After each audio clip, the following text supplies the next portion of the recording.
Okay, let's get this thing focused. Weeb Grunna, Weeb Nitty Bong YouTube, RedWhiteandBluestreak here, and this is just a quick little thing before the video begins. You're probably wondering where my beard's gone. I'll get into that in a second, probably.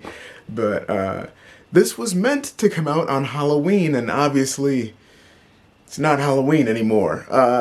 It's definitely past that. Yeah, no, I've been busy. I've just been,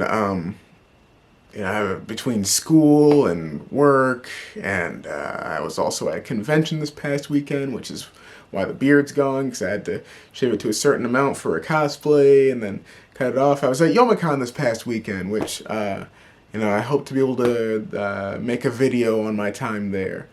But, overall it was fun, but that's besides the point. But yeah, so yeah, we just got this video right here. Which was another one that I kind of had planned, and I wasn't sure if I was going to do this as a Halloween or April Fool's, because this is definitely a gag review, alright? Everything in here is meant to be a joke for the most part, except for my opinions on the figure.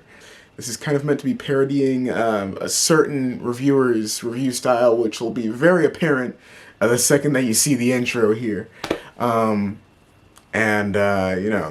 Just want to preface this by saying, like, I have nothing but respect for the reviewer that I'm parodying here. But yeah, no, I hope you guys enjoy, and stick around until the end of the video. I'll have like a little bit of a kind of a heartfelt message for that reviewer, which, especially if you are that reviewer, please stick around.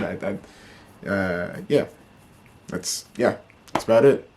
See ya. Wait. Woo! Hey, my name is RedWhiteandBluestreak, and this guy looks awfully familiar.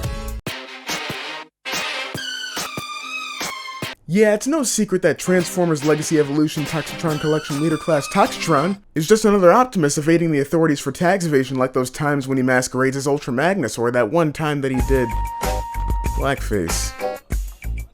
Ugh. In any case, I've been excited to get my hands on this mold, let alone the one from the Toxitron collection. A collection of Transformers toy redecos themed after cancelled figures or hardly made repaints. As a proud owner of the miniature laser Optimus Prime from years ago, the thought of having an updated version of the mold made me excited beyond belief. From what I understand, Toxitron comes from the 2003 G1 Universe comics, which I actually haven't read. But stream! Oh, good lord! How can you, someone who had a segment on his previous videos Who called are you? Transformers 101, not know about this relatively Seriously, obscure how'd you get in my version of house? this character? What even is the point of you owning a Jax's figure? I only want people who understand all points of the lore to review God. my figures. Yeah, okay. Shut.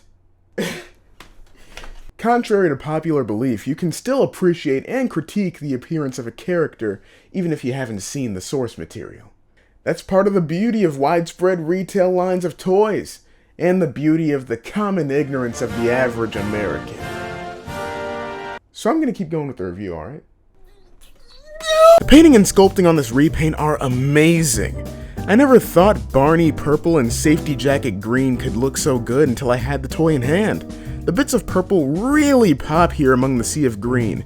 It really makes him stick out on a shelf of primes like a sore thumb in the best possible way. I mean, come on! No one who owns this toy isn't gonna want to show it off. From all angles, look at that back! And even more than that, who wouldn't want to handle the... Yeah, this isn't the most solid robot mode. Now it could be worse. I'll be damned if this doesn't put a damper on my overall enjoyment of the figure. Why doesn't this tab lock in better? Actually, it's not that big of a deal. I was kind of hamming it up for the bit. The whole figure is cast in this nice durable plastic.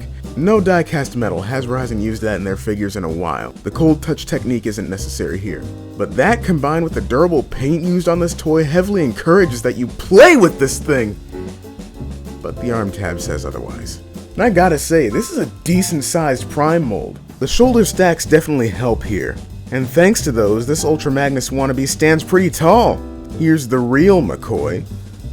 Optimus Prime, Optimus Prime, Optimus Prime, Optimus Prime, and Optimus Prime. Wait. Did they... It's bad enough that they reused it for Earthrise, but here too?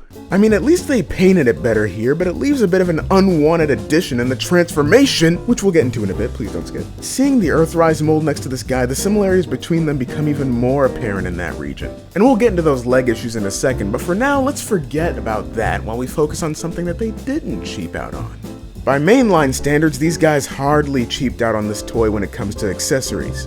For starters, he has this sword, which is pretty cool and... very dull. Guess you can't have little Timmy cutting himself when he gets a bit too curious. He also has this set of missiles under his skin that don't detach. But that's probably for the best, really. Those things look like Lego studs. Probably get lost.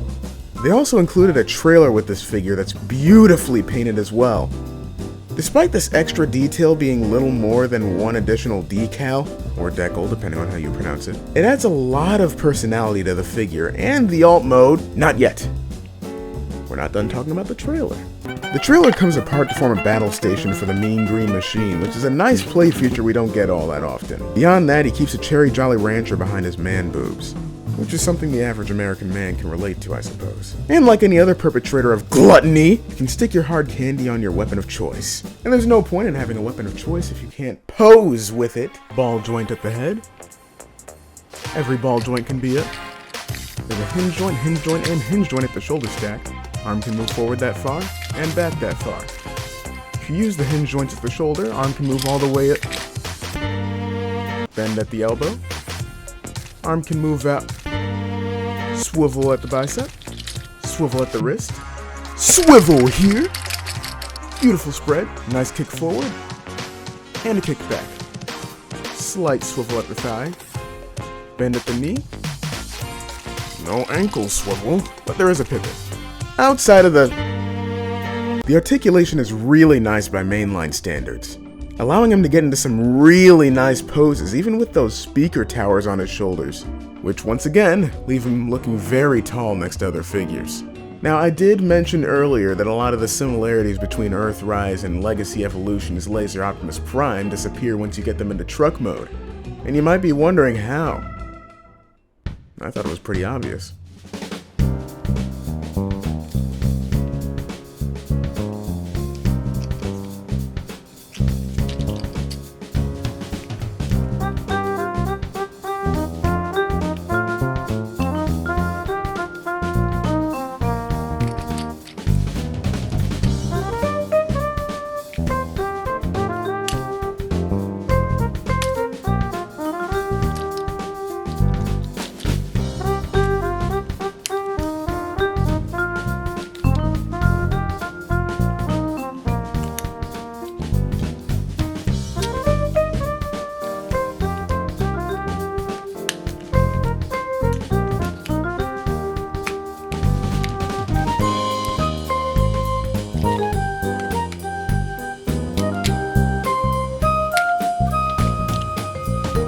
And here we have his truck mode.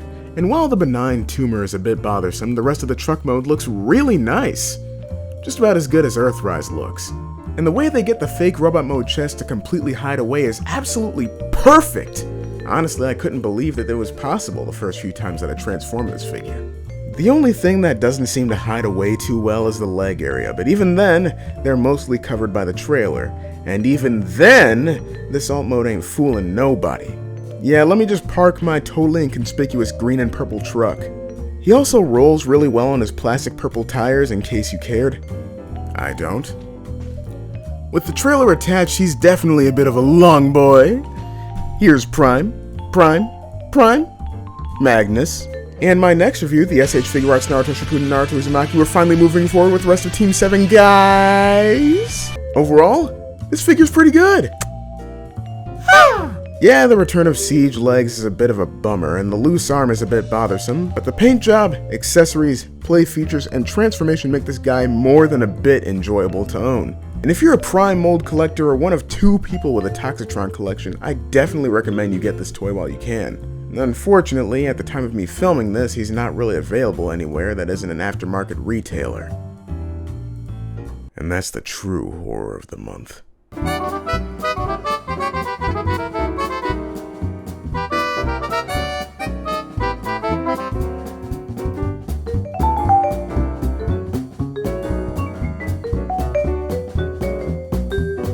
Hey, Red, White, and Blue Streak again. Yeah, no, obviously this was a parody of, like, JobbytheHong's videos.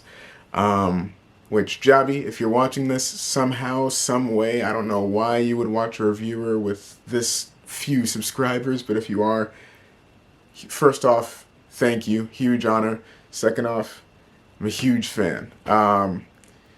Your review style definitely informed a lot of how I do reviews. The kind of comedic approach, while also getting your points across and, giving your honest opinions on these figures. It's honestly remarkable. I hadn't really seen a reviewer do things the way you do before I saw you. And your videos were ultimately what inspired me to finally go ahead and just put my camera up and just film a review, script a review and then film it. And, thank you for that. I just want to say, thanks for being you. Thanks for making content that way you do. And, I hope nothing but the best for you. Thank you, really, because I would not have started this channel or gotten it to where it is now, one, if it wasn't for the viewers that have viewed and subscribed and liked and commented and everything. Thank you to all of you, seriously. But also big thanks to JobbytheHong for even giving me the inspiration to do things the way I do. Which, if you haven't heard of him or checked out his videos, go right now, go watch him. But yeah, I don't know, this was kind of long-winded, I'm kind of horrible with words, but yeah. Thanks. Catch you later.